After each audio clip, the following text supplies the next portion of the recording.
All right, Stan, thank you very much. As you said at the top of the show, Matt Cook will not be in the lineup tonight for the Penguins, serving the first game of a 2-game suspension. So, Coach, how does not having number 24 in your lineup tonight kind of change things for you? Well, it's not going to change the way our team's going to want to play, but we miss a guy with an edge. We miss a guy with a physical presence. Mike Rupp will be going into that spot and will can add that same physical presence. He's a guy who got 9 hits a couple games ago, so we can add some of that to what Matt Cook does. But tough to replace that presence, but we're going to have to for 2 games. Alex Goligoski did not make the trip. Did he take a step back after returning to action the other night against the Rangers? And what do you expect to see from Jay McKee, who returns to action tonight? Alex is he actually suffered a different injury than he was dealing with before, still in the lower body region.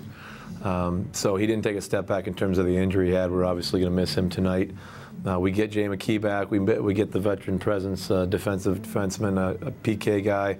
And his challenge is tonight is get into the flow of the game, get back up to speed, make sure his gap and his defensive gap, his good stick is there, which can be tough after a little bit of a layoff. But he's a veteran. He'll be able to get right back into the mix. You could define Saturday's game against the Rangers as interesting. Maybe that's one word that you could use. But considering that it had a little bit of everything, do you expect this game to kind of pick up where that left off, or had a lot of the same similarities, or something completely different? I think often when you have an entertaining game like that with some physical, a big blowout or what would blowout and physical fisticuffs, some extracurriculars, so to speak, there's always an anticipation that you'll pick that right back up. But most often it is not the case. There's a kind of a testing of the waters and see where the other team's at the start of the game. But our goal tonight is to get out and get to our game as quickly as possible.